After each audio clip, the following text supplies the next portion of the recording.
देखिए बच्चे, अगर हम लोगों को शुक्राणु जनन पढ़ना है, ठीक है, स्पर्मेटोजेनेसिस, तो इसको पढ़ने से पहले हम लोग को कुछ ग्रंथियों के बारे में जानकारी होनी चाहिए, ठीक है।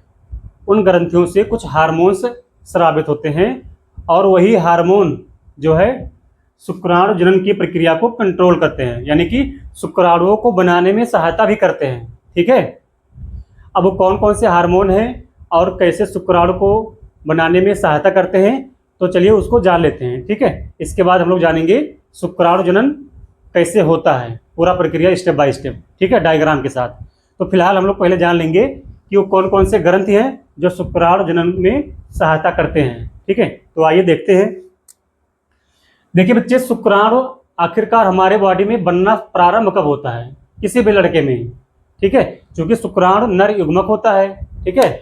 ये जो है हमारे बॉडी के अंदर जब हम लोग युवा अवस्था में इंटर करते हैं, यानी एंट्री करते हैं, प्रवेश करते हैं, लगभग 10 से 12 साल या 13 साल, ठीक है। जैसे हम लोग की उम्र 10 से लेकर 12 साल या 13 साल हो जाता है, तो हम लोग के अंदर शुक्राणु बनना प्रारंभ हो जाता है, ठीक है। लेकिन ये शुक्राणु बनाने में सहायता कौन करता होगा, कौन बताता है कि इस लड़के के अंदर अब शुक्राणु बनाओ, तो होता है कुछ ग्रंथि। आइए जानते हैं। देखिए, हमारे बच्चे मस्तिष्क के अंदर, हमारे मस्तिष्क के अंदर यानी ब्रेन के अंदर एक ग्रंथि है जिसका नाम है हाइपोथैलेमस। उस ग्रंथि का नाम है हाइपोथैलेमस ग्रंथि, ठीक है। ये जो हाइपोथैलेमस ग्रंथि है, इस ग्रंथि से एक हार्मोन निकलता है, ठीक है। उस हार्मोन का नाम क्या होता है, GnRH हार्मोन। क्या नाम उसका, GnRH हार्मोन, ठीक है। अब ये GnRH हार्मोन क्या है, इसका पूरा नाम होता है ना गोनाडोट्रोपिन रिलीजिंग हार्मोन। इसका पूरा नाम क्या होता है, गोनाडोट्रोपिन रिलीजिंग हार्मोन। ये नाम पूरा याद रखिएगा, ठीक है। हार्मोन GnRH हार्मोन है, ठीक है, गोनाडोट्रोपिन रिलीजिंग हार्मोन। अब ये बच्चे, हाइपोथैलेमस जो ग्रंथि है, इसको पता होता है कि जो ये लड़का है ये युवा अवस्था में प्रवेश कर चुका है, तो ये हार्मोन निकालना शुरू कर देता है, ठीक है। ये कौन सा हार्मोन है, GnRH हार्मोन। ये कब मतलब स्रावित होता है, जब हम लोग युवा अवस्था में पहुंच जाते हैं, तब यानी 12-13 साल के जब बच्चे हो जाते हैं, मतलब बॉयज में बता रहे, लड़कों में, तब जो है ये हार्मोन निकलना शुरू होता है। अब देखो बच्चे, ये जो GnRH हार्मोन है, ये जाकर के एक्टिवेट करता है एक ग्रंथि और होता है हमारे मस्तिष्क के अंदर ही, जिसका नाम होता है पीयूष ग्रंथि।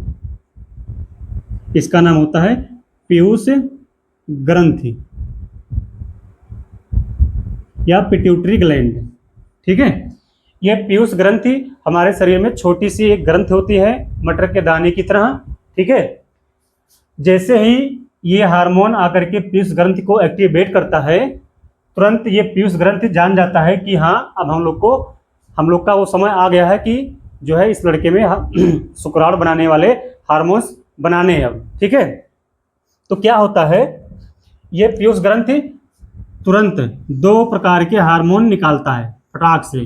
कौन कौन सा, एक होता है LH हार्मोन और एक होता है FSH hormone.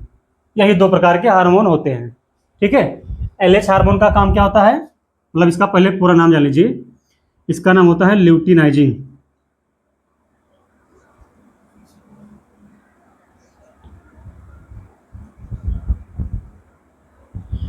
NIZING, luteinizing hormone.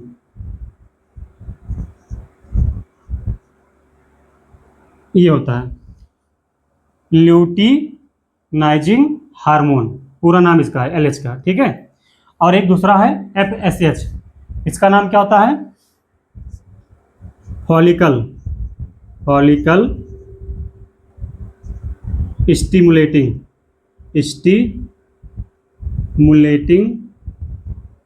Hormone, ठीक है, फॉलिकल स्टिमुलेटिंग हार्मोन। अब देखो बच्चे, यही दो मेन हार्मोन होते हैं हमारे बॉडी में जो जाकर के शुक्राणु में बनने में सहायता करेंगे। ठीक है, अब ये जो LH हार्मोन होता है, LH हार्मोन, क्या नाम होता है, लीडिंग सेल्स या अंतराली कोशिका, अंतराली कोशिका,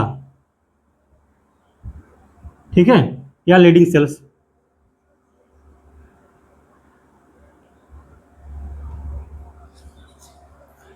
लीडिंग सेल्स हिंदी में लिख देते हैं, लीडिंग सेल।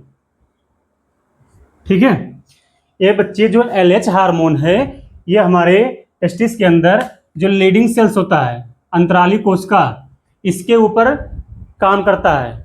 और क्या काम करवाता है इससे?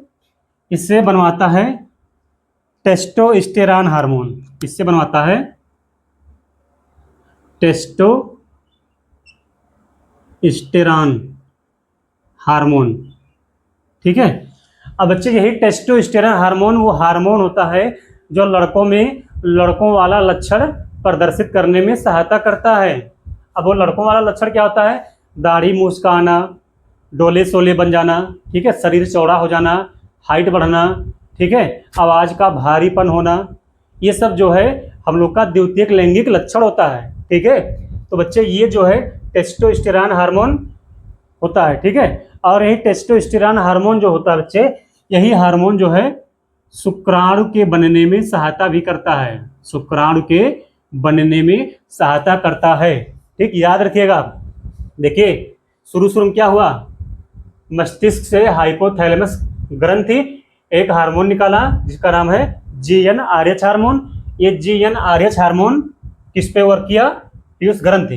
पीयूष ग्रंथि जैसे ही एक्टिवेट हुआ, ये दो प्रकार का हार्मोन निकाला, LH हार्मोन और FSH हार्मोन। ठीक है, जो LH हार्मोन होता है, ठीक है, ये लीडिंग सेल्स के ऊपर काम करता है, यानी अंतराली कोशिका के ऊपर, और यही लीडिंग सेल्स जो है टेस्टोस्टेरॉन हार्मोन निकालता है। यही हार्मोन को बच्चे बोलते हैं ना मेल सेक्स हार्मोन। ठीक है, इसी को बोलते हैं ना मेल सेक्स हार्मोन। याद रखिएगा इसको, ये प्रश्न में मतलब एग्जाम में आ जाता है। ठीक है, ये क्वेश्चन काफी इंपॉर्टेंट है कि मेल सेक्स हार्मोन्स का नाम बताइए। तो मेल सेक्स हार्मोन्स का नाम क्या होता है? यही होता है टेस्टोस्टेरॉन हार्मोन। और यही हार्मोन जो है शुक्राणु के बनने में सहायता करता है। ठीक, एक बच रहा बच्चे क्या? FSH hormone. ये जो FSH हार्मोन होता है यानी फॉलिकल स्टिमुलेटिंग हार्मोन, ये हार्मोन जाकर के काम करता है सर्टोली कोशिका पे, सर्टोली कोशिका के ऊपर, और ये सर्टोली कोशिका से जो है शुक्राणुओं के लिए पोषण प्रदान करवाता है। ठीक है, ये तो सबको पता हो गया कि सर्टोली कोशिका जो है पोषण प्रदान करने में सहायता करता है। किसको? ये जो शुक्राणु बनेंगे यहाँ पे इनको। ठीक है, यही पोषण देगा किसको? शुक्राणु को। ठीक है बच्चे, तो यही होता है पूरा प्रक्रिया शुक्राणु बनने का, यहीं से शुरू होता है। और ये प्रक्रिया शुरू कब होता है? जब हम लोग युवावस्था में आते हैं, तब 10 से 12 या 13 साल की उम्र में। ठीक है बच्चे, तो अब चलिए हम लोग पढ़ते हैं किसके बारे में, मतलब शुक्राणु जनन कैसे होता है, उसके फेजों के बारे में, कौन कौन सी प्रावस्था होती है।